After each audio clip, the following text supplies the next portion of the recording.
Bismillahirrahmanirrahim. Assalamualaikum warahmatullahi wabarakatuh. Alhamdulillahirrahmanirrahim. Puji syukur kehadirat Allah Subhanahu wa Ta'ala yang masih memberikan saya kesempatan untuk tetap belajar dan menimba ilmu di jurusan kita tercinta, studi agama-agama.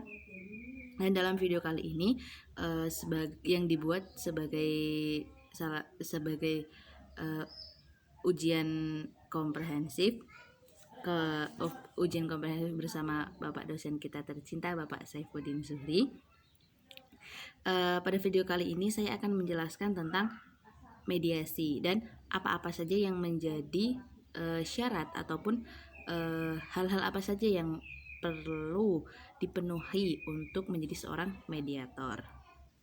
Nah, pertama berangkat dari yang pertama kita akan menjelaskan pengertian dari mediasi sendiri. Nah, mediasi sendiri yaitu salah satu alat untuk penyelesaian konflik.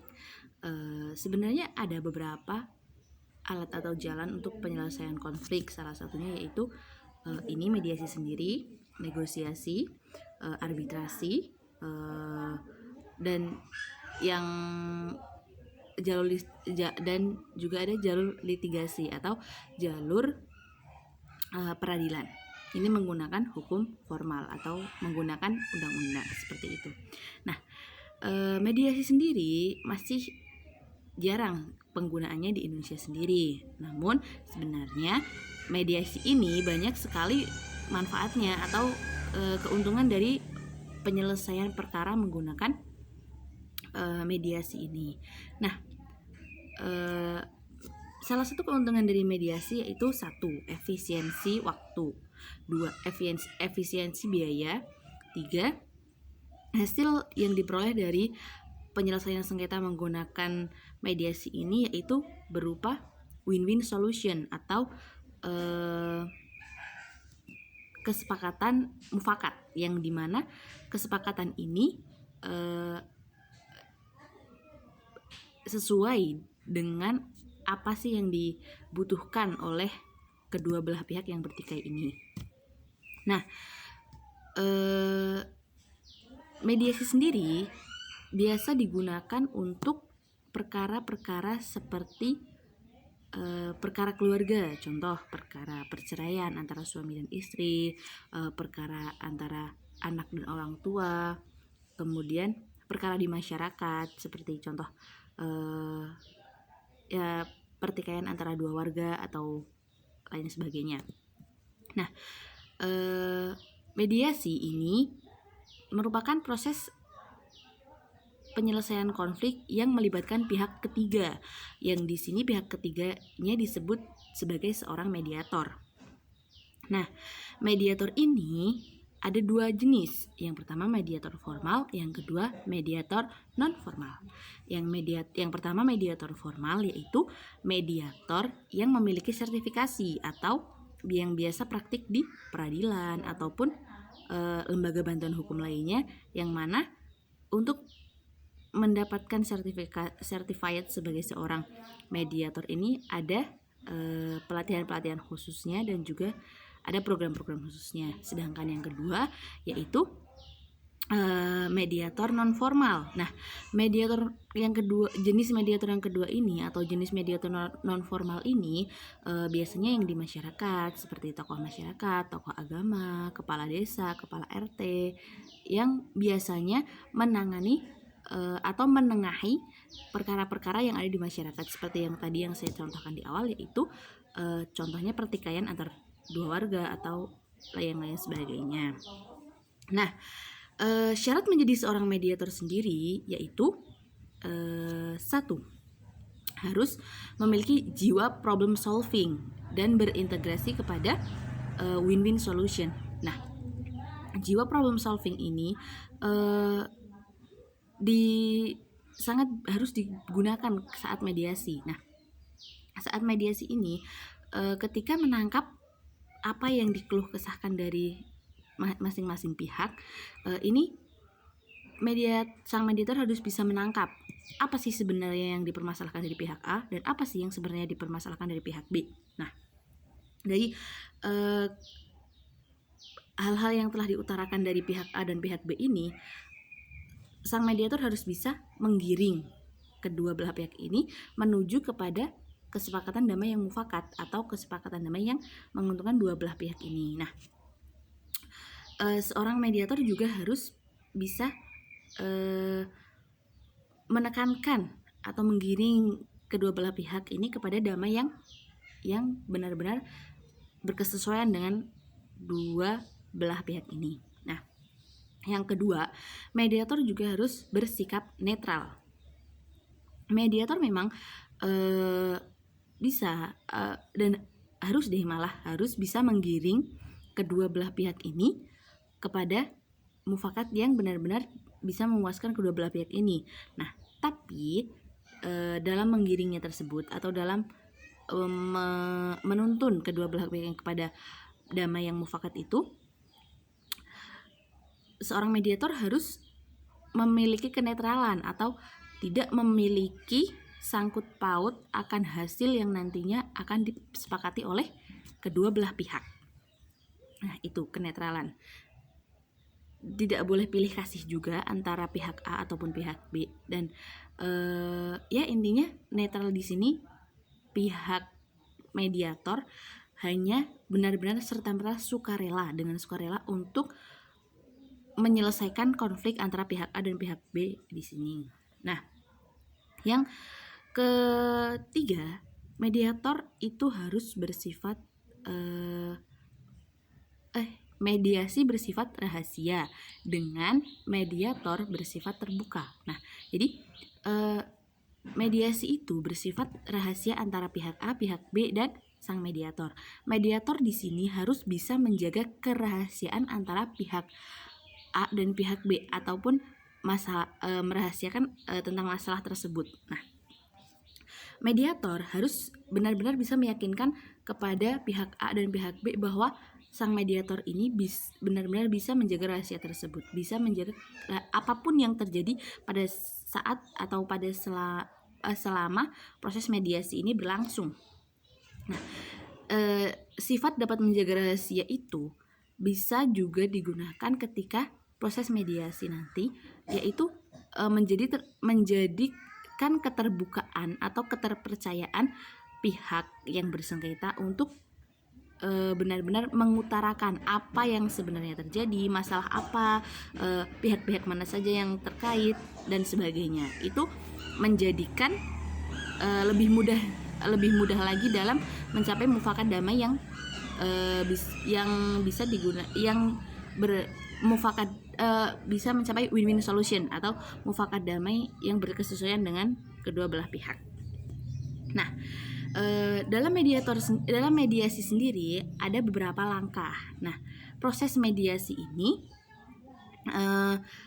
dibagi menjadi tiga tahap: pramediasi, proses mediasi, dan pasca mediasi.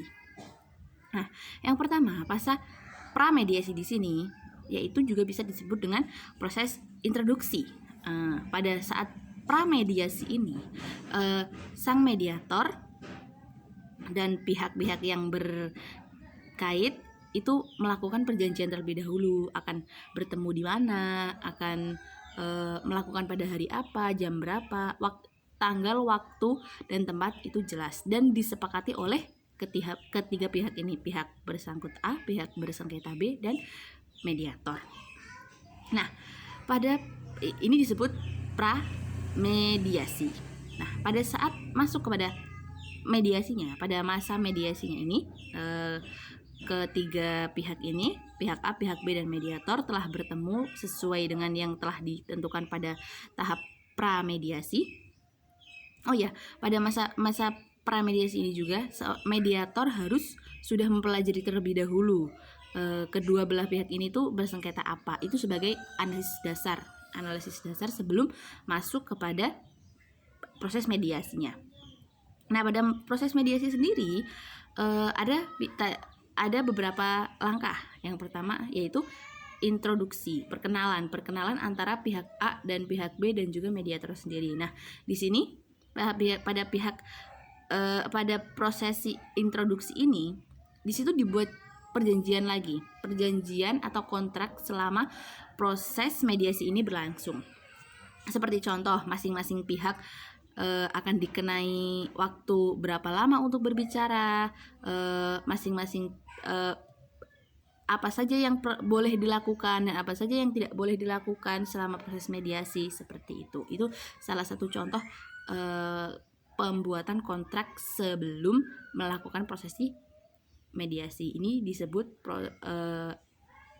fase introduksi dalam prosesi mediasi. Yang kedua yaitu prosesi informasi. Nah, dalam proses informasi dalam prosesi mediasi ini, masing-masing pihak A, pihak B diberi kesempatan untuk mengutarakan apa sebenarnya yang dirasakan, apa yang sebenarnya yang dipermasalahkan, apa saja yang ingin diutarakan lah selama mengenai permasalahan yang akan dimediasikan ini. Nah, pada proses informasi ini, seorang mediator harus bisa benar-benar menangkap apa saja yang diutarakan. Contohnya, menangkap awal dari masalah ini kapan, rentan waktu ini sudah dimulai berapa lama, pihak mana saja yang berkaitan dengan masalah ini, dan sebagainya. Nah, pada fase informasi ini dapat digunakan oleh mediator untuk analisis konflik dari kedua belah pihak ini. Nah, alat-alat yang bisa digunakan untuk menganalisis awal dari sebuah masalah yang akan dimediasikan ini yaitu bisa menggunakan alat analisis aktor mapping, di mana bisa kita lihat aktor-aktor mana saja yang bisa berpotensial menjadi pendamai ataupun berpotensial menjadi penambah parah sebuah masalah. Nah, yang kedua yaitu analisis tri-konflik yang kita nantinya dapat kita lihat, yang mediator dapat analisis apa saja nantinya mungkin kemungkinan yang akan terjadi bila masalah ini berlarut, dan yang ketiga yaitu onion analysis. Onion analysis ini bisa digunakan mediator untuk menganalisis apa sih sebenarnya yang dibutuhkan oleh pihak A dan pihak B dari apa-apa yang diutarakan ini. Nah, dari alat analisis tersebut mediator bisa menggunakannya sebagai analisis awal untuk kemudian nanti bisa dilanjutkan lagi pada proses yang ketiga, yaitu proses negosiasi. Nah, tapi pada saat proses informasi ini, peran mediator untuk menggiring kepada perdamaian tadi yang seperti yang saya sampaikan di atas itu sangat penting. Kadang pada saat prosesi mediasi, kedua belah pihak ini mungkin bisa saja terpancing emosi atau tidak kondusif lah, karena yang namanya orang bermasalah kan ya, mungkin bisa saja emosinya menggebu atau yang lainnya. Nah, di sini fungsi mediator ataupun hal-hal yang tidak boleh dilakukan mediator yaitu terpancing emosi juga.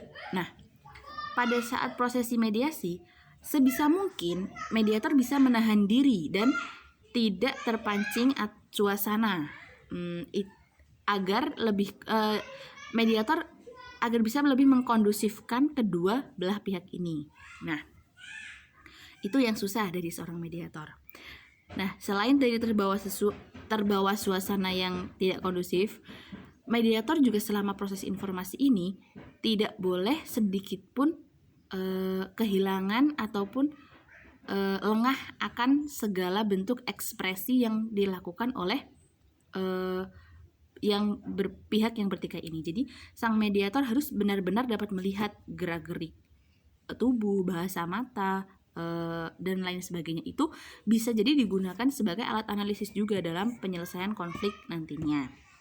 Nah, yang ketiga yaitu proses mediasi. Yang ketiga yaitu proses negosiasi. Nah, pada tahap negosiasi ini, selain tadi yang saya katakan mediator harus menggiring kepada perdamaian mufakat yang berkesesuaian antara pihak A dan pihak B ini, mediator juga kalau udah mentok banget boleh menyampaikan hasil analisis yang tadi, yang seperti aktor mapping. Contoh kalau orang suami istri mau cerai. Nah, di sini ada aktor mapping, mungkin bisa digunakan aktor anak. Nah, mungkin anak di sini bisa digunakan sebagai potensial pendamai. Contoh nanti dari mediator sendiri menyampaikan bahwa oh iya masih ada anak, nanti kalau pihak A pihak B ini bercerai, anaknya kedepannya bagaimana dan sebagainya. Itu salah satu alternatif contoh mediator boleh memberikan alternatif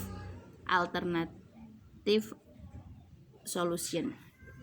Nah, yang keempat yaitu proses menyimpulkan simpulan. Nah, dari proses keempat ini atau proses ya belum tahap akhir sih, tapi di sini ketika telah selesai dilaksanakannya negosiasi, nah ketika sudah dicapai mufakat, maka di proses simpulan ini nanti dituliskan apa kesepakatan tersebut, kemudian disetujui oleh kedua belah pihak dan disaksikan oleh mediator, dan juga dan juga ketentuan apabila kedua belah pihak ini melanggar atas kesepakatan yang telah dibuat oleh kedua belah pihak ini, apa sanksinya, apa ketentuannya atas kesepakatan ini. Nah, dan kedua belah pihak itu menandatangani atas kesepakatan itu berdasarkan kesukarelaan, atau kalau dalam bahasa Jawanya saling legowo, seperti itu. Nah, yang terakhir dari prosesi mediasi yang tadi pra-mediasi, proses mediasi, dan pasca mediasi. Nah, dari pasca mediasi ini kita lihat sebagai mediator, kita pantau apakah kedua belah pihak ini benar-benar melaksanakan melaksanakan kesepakatan yang telah disepakati oleh berdua tadi, oleh kedua belah pihak yang diselesaikan oleh mediator ini tadi. Nah, apabila terjadi penyimpangan atau pelanggaran akan kesepakatan tersebut, maka bisa disebut prosesi mediasi ini gagal atau tidak berhasil, seperti itu. Jadi secara kesimpulannya, mediasi adalah salah satu alat penyelesai konflik yang menggunakan pihak ketiga sebagai fasilitator. Yang pihak ketiga ini disebut mediator. Nah, mediator ini memiliki beberapa syarat. Selain netral, tidak memiliki kepentingan akan hasil nantinya. 2, tidak memihak atau tidak pilih kasih. 3, peka terhadap apa yang diinformasikan oleh kedua belah pihak. 4, menekankan atau menuntun kedua belah pihak kepada hal mufakat, kepada damai mufakat yang berkesesuaian antara apa yang diinginkan oleh pihak A dan pihak B, seperti itu. Nah, demikian yang dapat saya sampaikan mengenai mediasi dan prosesi mediasi sendiri, serta hal-hal apa saja yang perlu dikantongi untuk menjadi seorang mediator. Kepada Bapak Saifuddin Zuhri, kurang lebihnya saya mohon maaf dan terima kasih atas segala bimbingannya, perhatiannya, dan semuanya. Billahi taufiq wal hidayah. Wassalamualaikum warahmatullahi wabarakatuh.